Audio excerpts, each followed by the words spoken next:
It's 2 a.m. You are sitting on the edge of your bed, staring at the floorboards, feeling a heavy, suffocating tightness in your chest. Your mind is racing, trying to stitch together a dozen unrelated stressors. A tense exchange on your commute, a text message left on read, the dread of a stalled career. You weave them all into a single, terrifying narrative. You are suffering from a mind overflowing with preconceptions.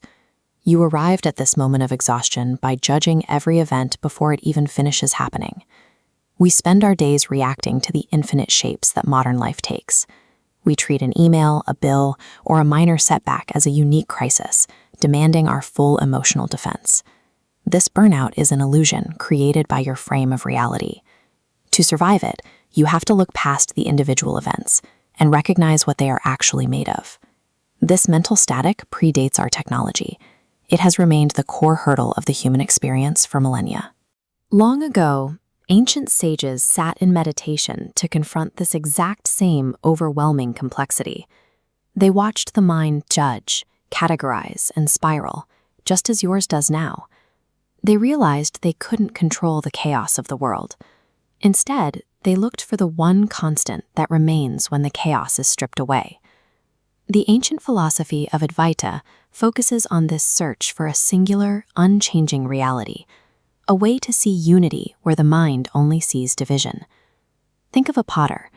He begins with a single, unified mound of raw earth. He pulls and shapes this identical material into different forms: a pot, a jug, a pan.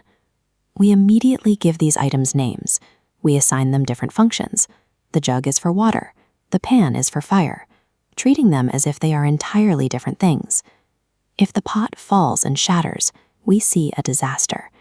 To the pot, its existence has ended. Its form is gone. But to the clay, nothing has changed. Its essence remains intact regardless of the shape it takes or loses. The events of your life, the jobs, the relationships, the daily stresses, are simply the shapes the clay is taking today. We suffer because we attach our identity to the pots. We believe that when an external outcome breaks, we have broken along with it.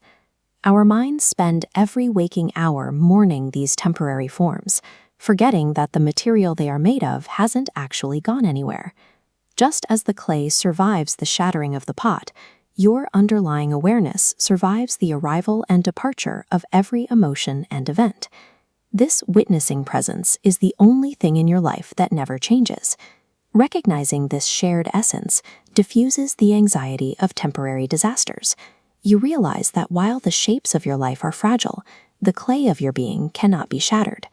To apply this, you must stop interacting with the world through your preconceptions. You must stop naming the clay before you've even touched it. Catch your mind in the moment it tries to link your morning commute to your career fears. Those are two different shapes made of the same neutral energy. The next time a frustrating event triggers anxiety, actively drop the labels. Remove the disaster tag. Strip away the historical judgments you've placed on it. Practice taking every event, every word, and every feeling as raw, unshaped material. See it for what it is, clay, before your mind tries to turn it into a pot. Stripping away these labels acts as a mental circuit breaker. It neutralizes the psychological weight of an event at the exact moment of impact. When you stop judging the diverse shapes of your life, you finally see they are all built from the same earth. Clear the noise. Let go of the need to categorize every moment, maintaining an empty mind. An empty mind is the only way to ensure your heart remains full.